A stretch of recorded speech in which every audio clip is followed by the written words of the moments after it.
Mike, I know that the rankings don't mean anything to you guys, but from a recruiting standpoint and just from a kind of promotional standpoint, does being ranked number 8 in the nation kind of help a great deal?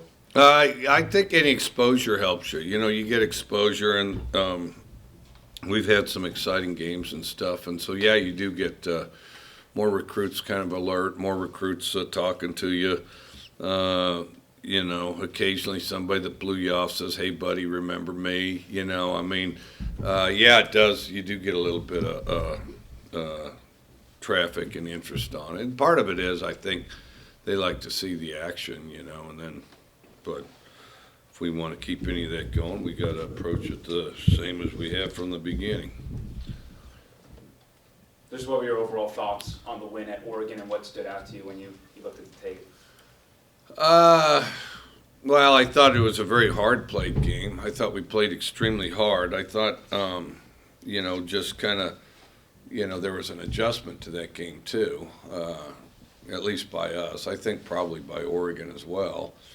You know, where basically everybody goes out there and it's a bunch of intensity and stuff like that, a little bit out of control. And then I thought we got in control first on defense, and then I thought because even after that first touchdown, the first defensive stop, we were still kind of all over the place. I thought we settled in first on defense, which you typically do. Offensively, I thought the more consistent Luke got, the more consistent we got, and I thought that built as the game went on. And so, but then it was still kind of an explosive game because, you know, we're playing extremely hard and they're fast guys running around all over the place. So, how quickly did you know Powell was going to take that 50-yard field goal? It didn't seem like you second-guessed it at all. well, I knew he'd have enough leg. I mean, I just figured, and of course, he drilled it down the middle. I mean, I knew because he can kick like, I mean, I know it sounds ambitious to some, but he can kick a lot further than that. You know, I mean, it's you got to hit that sucker too. But no, he launches it. He launches it. That's a tough. The other thing is that's a tough stadium to kick in. It's I don't know how to describe it. It's both ends closed up, dead air, whatever, heavy air. You know, wet air. Yeah, the ball doesn't fly though in that stadium particularly. Do you feel like having just a stable presence at Holder and Trey compared to last year where there's kind of a couple people in and out at Holder, do you think that's helped with Eric this season? I think so. I think it probably has. Because they get used to it the same way. The other thing is you know, I've done it. I mean, I've done it all ways, and it works. But you know, Danny Amendola used to hold, but if you got him, you're always, you know, running around chasing Danny. He's doing his receiver drills. He's returning something, and then, oh, by the way, here, go hold this. Sure, coach, I'll hold. You know, he's a bouncy guy, so he's racing over there holding it, and, you know, after about 5 hours, is that good? I'm supposed to go catch balls, you know. So Trey can just sit there and hold something. The best combination of all time, the very best, is if you can train the punter to hold, because then the kicker and the punter can go about their drills, and you know, and they do little drills, and they're great drills. I mean, they hold balls and they drop it in such a way they, you know, then they'll pop it and try to hit goalposts, and then they'll, you know, kick it across the field. And can I kick a field goal if it was way over here like this, and get your hips through it? They do one crafty thing after the next, and then they can go ahead and do that together. But then they can also, you know, the one guy can hold for him all the time too, so you can get a whole lot of ground covered while everybody else is doing their thing. But they got to be good enough to do it. And then, what would be the farthest you've seen Eric make a field goal in practice, or just? That'd be a melee question. It's over 53 yards for sure. I mean, you know, and it's a little hard to gauge, but just consider how far he kicks it in our stadium on kickoffs. Some shorten his pass, so that's going to cost him a little. I mean, it's still pretty remarkably deep if you think about it. After the, I'm sorry. Maybe one of these times we'll get him to do an extra point and say, look, we want you to kick this as hard as you possibly can, just see how far that sucker goes, and everybody can measure and we can speculate more. After the game, Luke said that you kind of let Eric be a kicker. How do you what's your relationship like with Eric? Eric Powell? I mean, I see him, I root for him. I'm a huge Eric Powell fan. We're not in meetings very much. We don't cross over a lot on the field, other than, a good job after he makes it. Because, Eric Melee handles the special teams, and then, that's the one thing that I think is challenging as a kicker or a punter, is you're kind of a little isolated doing your own thing, because you're with the team when you're, in the off season, all those activities, but understandably you're working on a different skill than they are, and so, they're not really in offensive drills, they're not really in defensive drills much, so you don't see him as much, as you'd like, and, you'll remember, we had one kid, I think he still has it, all-time record for most consecutive extra points, some crazy number. Alex Trelick is something like 267. They're at Tech. Can you imagine hitting 267? And not only does he have to hit it, he had all kinds of different linemen in the course of that period of time. Well, they have to protect. Okay, he had 3 different holders in that period of time, I think. They all have to be,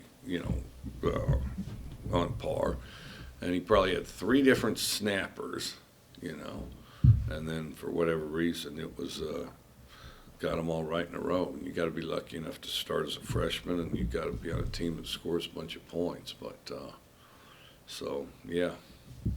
What can you just say about this defense, and where does this defense rank with some of the units you've been a part of in the past throughout your coaching year? Or coaching career? I think we're still getting better. I think we're emerging. I think we're a work in progress. I think, we have the chance to be good. We're still a relatively young unit, so, we got plenty of space to grow. Are you impressed by the fact that Grinch has been able to plug players in with, you guys have suffered a couple injuries in recent weeks, but it doesn't seem like you guys lose a beat when someone else is coming in. No, it's always part of it. You train as many guys as you can and teach them their role, and then it's always part of it. Just next guy up and keep firing away. Coach, Dylan talked about him and Frankie almost competing for sacks on the field and playing together. What has Alex Grinch's role been in forging this identity on defense and creating the spirit of camaraderie almost? I thought we had that before pretty well, and so they've just steadily worked. I think, he does a good job leading the defensive unit, and we keep things competitive. And then Robert talked about the secondary being more disruptive in coverage. 6 games into the year, have you noticed that unit playing with more of an edge than in years past? Maybe, but it also helps that we're affecting the passer at a higher rate more quickly. I think it both goes hand in hand, the D-line and the secondary both.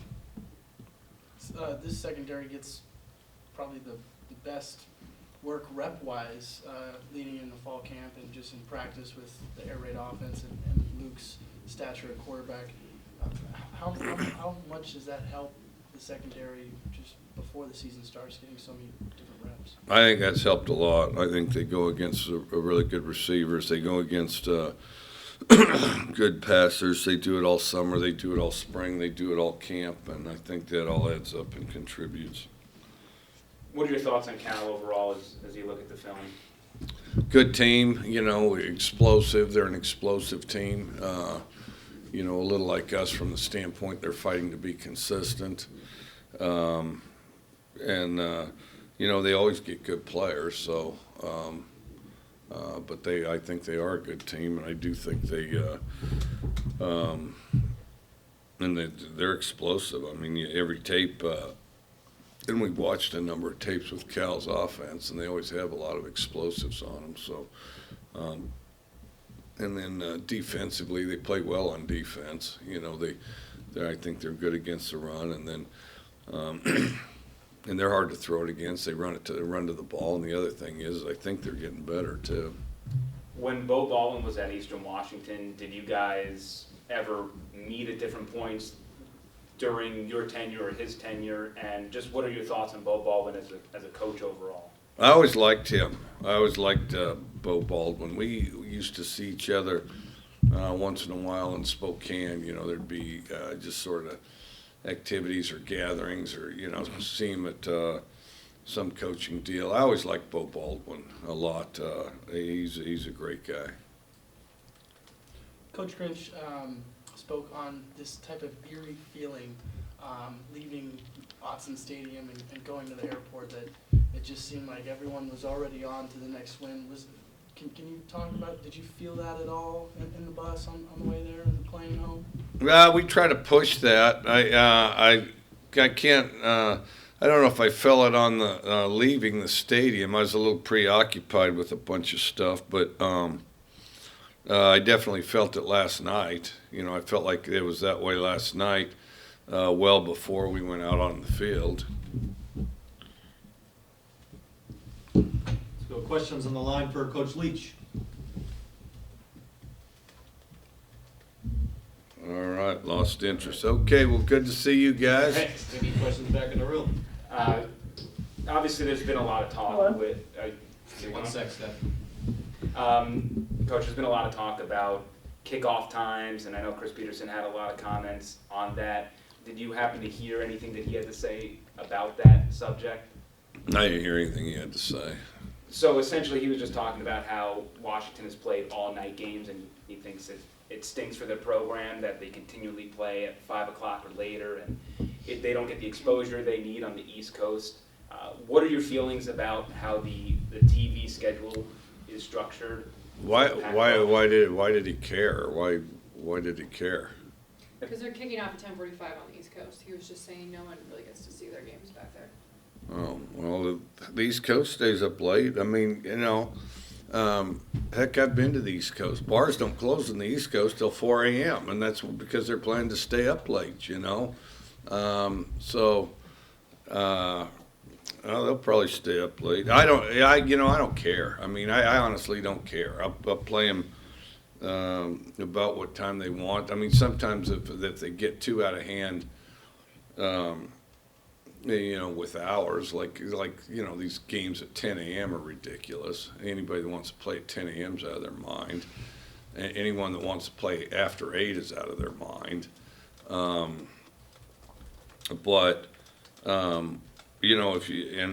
If you just think about it, because we always played at night at Tech.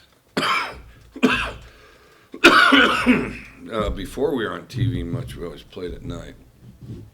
7:30, I think it always was. Then once TV got involved, they said, "Well, you're going to be on TV. We want you to play at 7:30." And then, so we were on TV.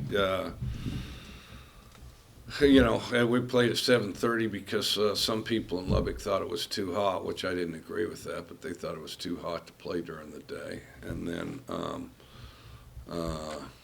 because I think the day game environment's fantastic, and I think that,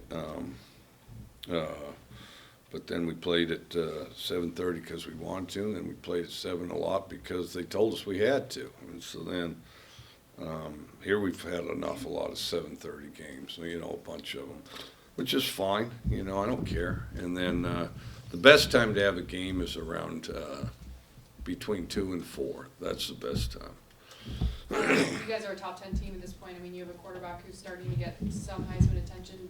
Do you not care about that exposure, or do you care if the East Coast isn't seeing what Luke's doing? Well, if you have a pretty good product, I mean, if somebody's going to be a Heisman voter, they got a little bit of responsibility to do their homework. Otherwise, they shouldn't be allowed to vote. So if they fancy themselves as a football enthusiast, and a whole lot of people do that don't know the first thing about it, but if they do in fact fancy themselves as a is a football expert. It's probably their obligation to make it their business to see these games, you know. And nowadays, I would be stunned if you can't find most of it on the internet or the back channels on the 800 cable channels or however many there are nowadays. I'd be stunned if you can't find it. And then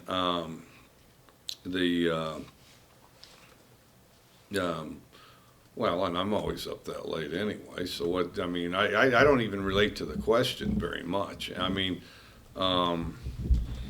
so yeah. I mean, I think that if they're going to vote on any of this, they should be required to sit up and watch it and have some expertise on it, and then you go from there. But I mean, Heisman's supposed to go to a guy that's been most instrumental to his team, and so, if that was the case, Luke would have won it last year. But these guys don't vote on it that way.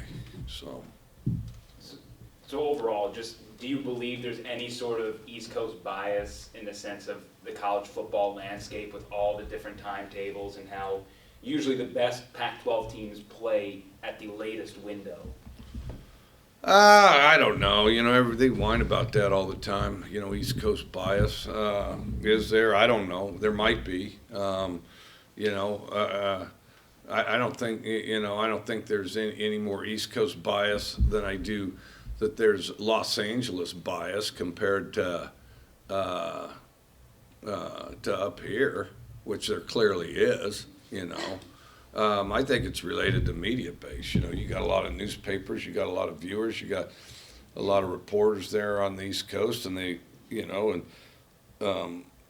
people around them that they're beat writers for and stuff like that they're familiar with, or or the forefront of their mind are going to get the most attention. I think that's part of it.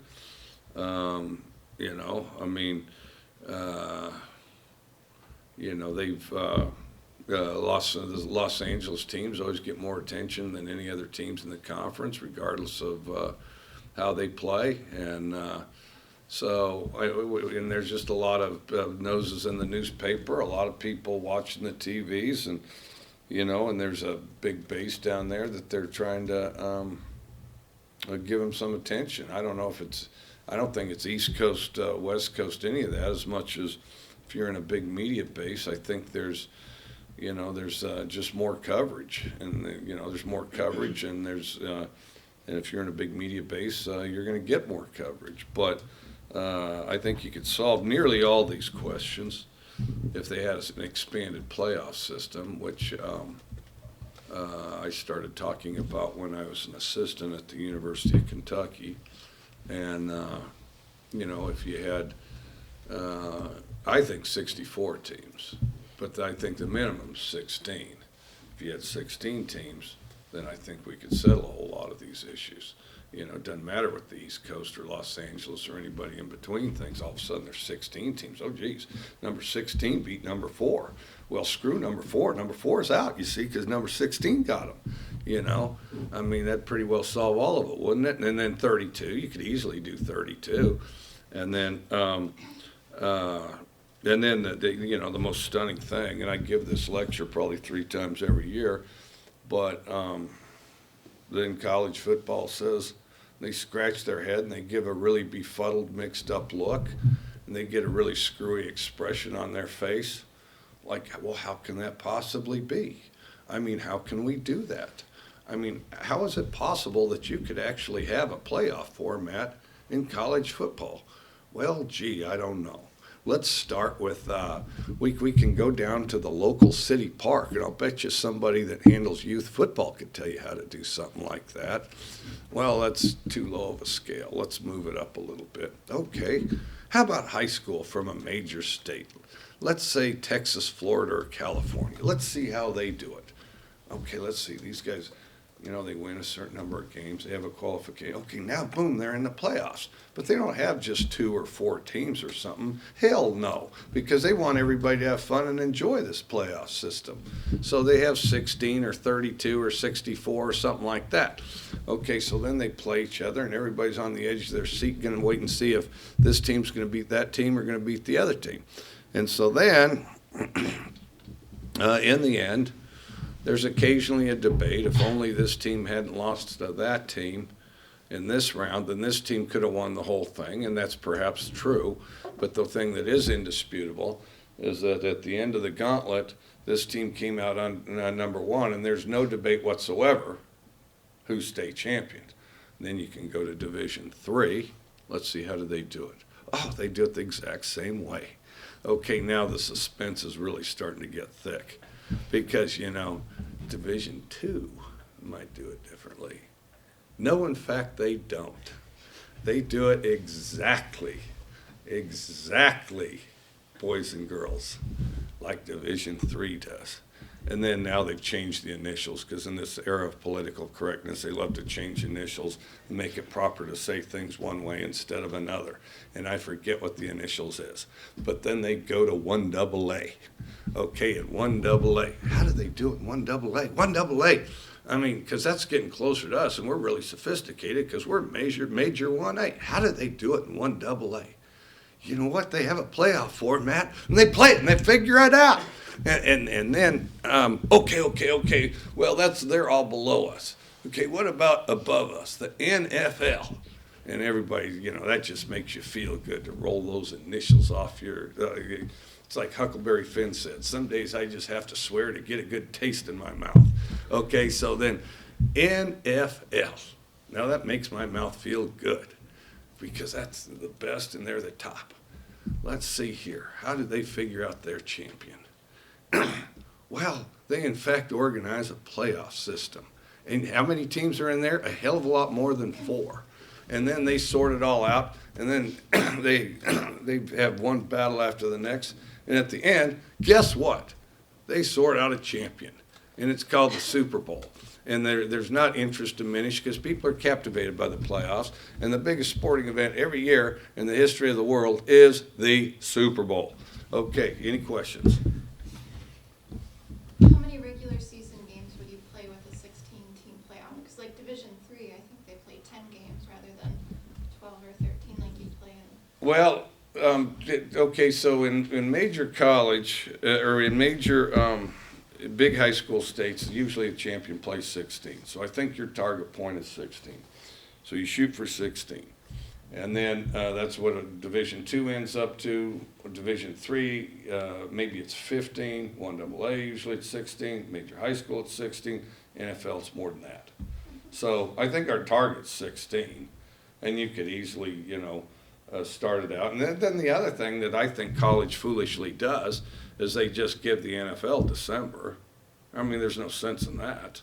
I mean, you could be having playoff games there in December and everybody could potentially live happily ever after. And then the other thing is you could even sort the schedule in such a way that you have an off week 1 week, half of America has an off week 1 week, the other half has an off week the next week, and you never have to play somebody after the off week. If you wanted to go 64, which I think would be brilliant, 10 regular season games. 10 regular season games. Okay, play your 10 games. Okay, then, but everybody's guaranteed 12 for their budget, and this would be exciting too. Everybody's guaranteed 12. Play your 10 regular season games. Okay, and then get to 64. Okay, so you're playing, and then halfway in between the 10 regular season games, like say around 5 and 6, half the country's off, and half the country's playing. Then the other half the country's off, the other half the country's playing. Okay, so you have a built-in break. Okay, so then as you get towards the end of the season, some teams know they're not going to make the 64. So you have a week off to select the 64. So on that week off, a couple teams that know they're not making the 64, they schedule,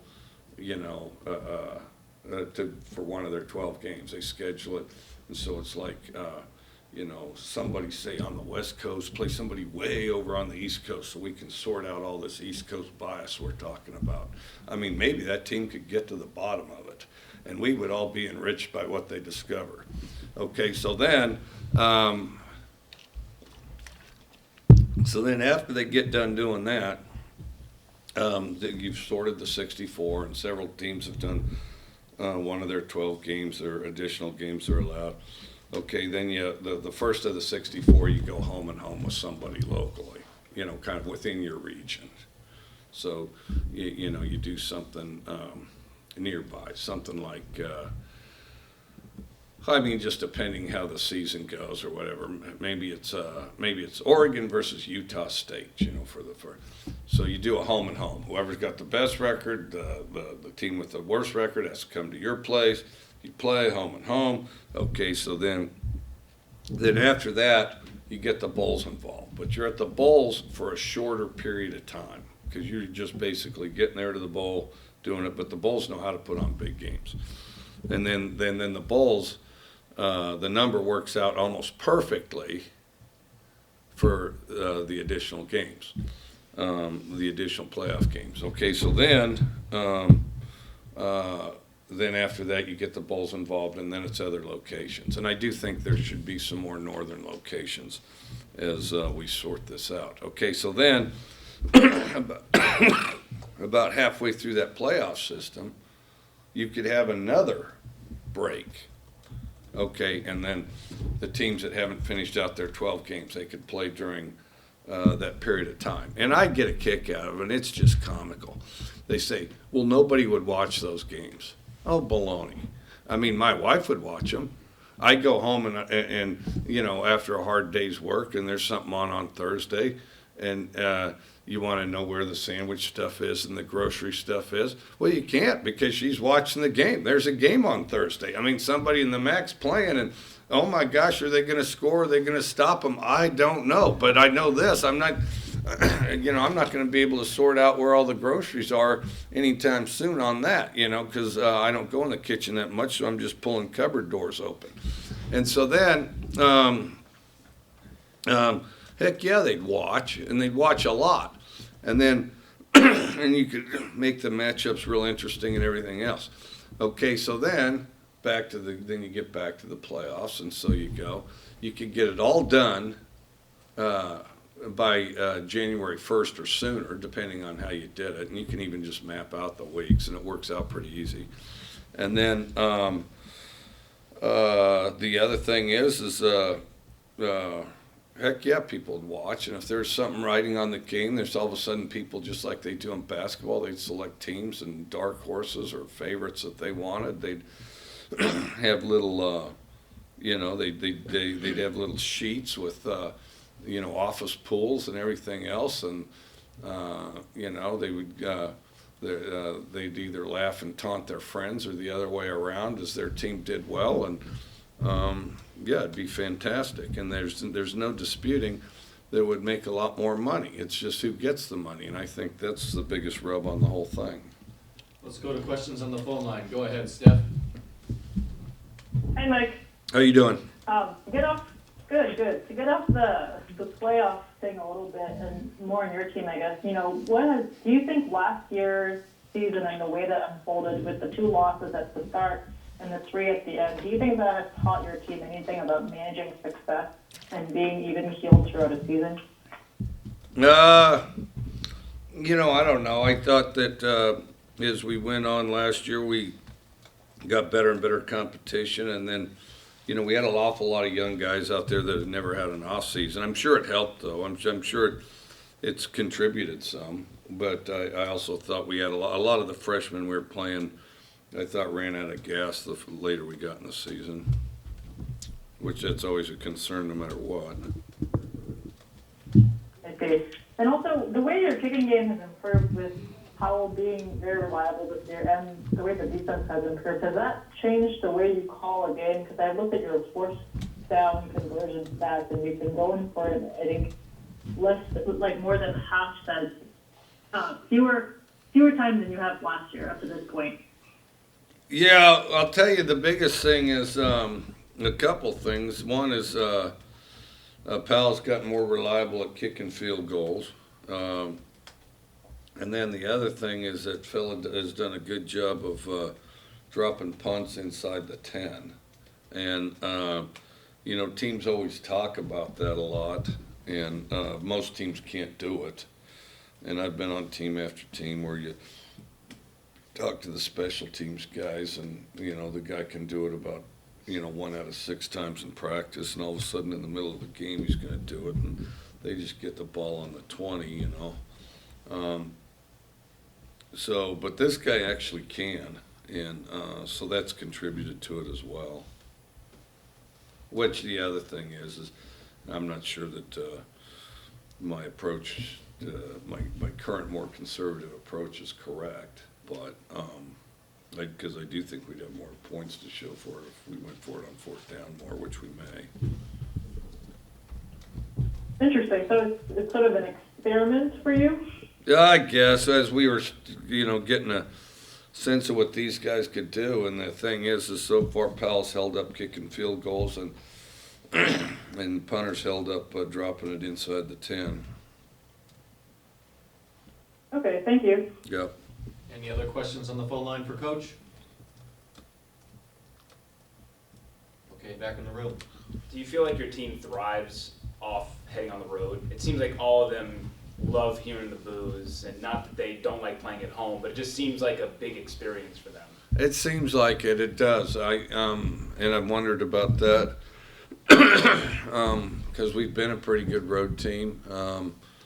And then there was a stat. You guys would probably know this. Our conference had a winning record on the road last year, didn't they? In other words, the road team usually won. Isn't that how it unfolded? Which is a strange thing because it certainly isn't that way in the Big 12 and the SEC. But I think actually the road teams had a winning record over the visiting teams in this conference last year. Not sure it hadn't gone on for a little while.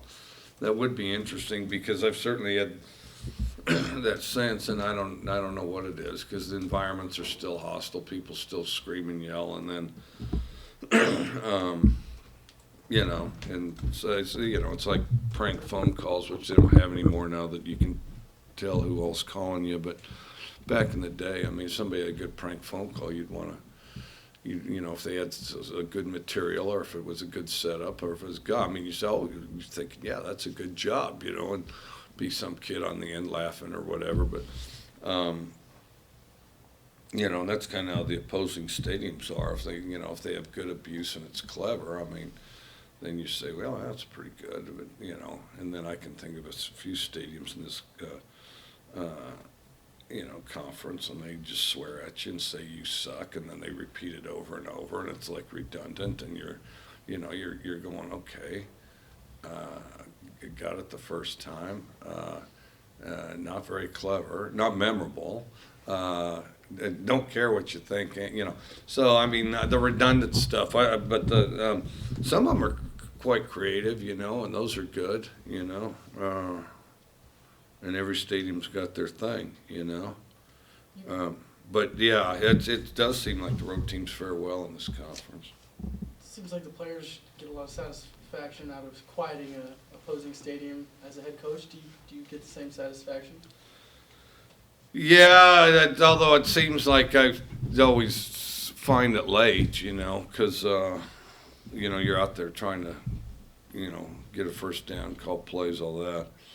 And, you may hear after the fact, after something happened, this or that happened, that, stuff got quiet and, and then, I didn't notice till late the 4th quarter. So yeah, I'm not the most accurate guy on that. Coach, what's your initial reaction to Gary Anderson's departure from Oregon State? I like Gary. Gary's a friend of mine. I like Gary. I don't know. Haven't heard, his whole side of things, but I thought he was doing a good job. And last year I thought we were the toughest conference in the country. It may still be this year because, there's, in our conference from top to bottom, everybody can get you, so there's no breathers. And, so yeah, I don't know, but I like Gary and wish him the best.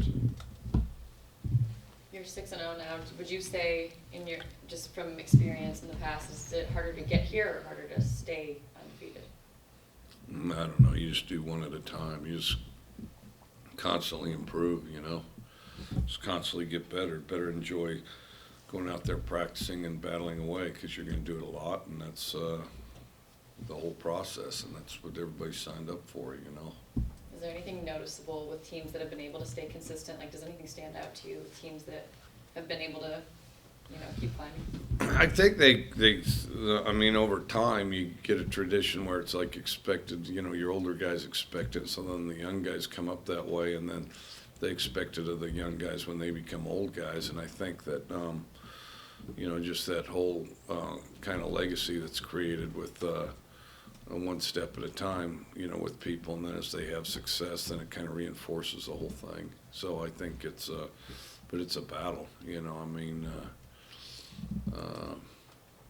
the ultimate catch-22 is success breeds confidence, and confidence breeds success. So, one way or the other, I mean, you got to take the first step somewhere, and both those things are waiting for one another. Anything else for Coach? Excuse me, are you a March Madness fan, if you're such a big fan of the 64 team format? I just think it's a good way to do a playoff, and then as I looked at it, I think we could easily fit it in. I mean, it would require cutting the regular season to 10 games, and then the winner would play 16. The champions would play 16, and then some would play 12, and then others would play, depending how far they ascended into the playoff format. I honestly know. I mean, I watch it and I kind of observe it, and sort of. My two, Gonzaga here nearby I rooted for, but I also like South Carolina, because I know Frank Martin, and and I love the way he demands and gets the most out of his guys, and then. But I don't watch it, game by game and stuff like that, and then of course I certainly root for the Cougs to go in there and start clawing that stuff up. So. That's your question. Go ahead then. What's your favorite Tom Petty song, if you have one? Well, that's tough, because the thing is all his stuff have a certain sound to them, and they're all good.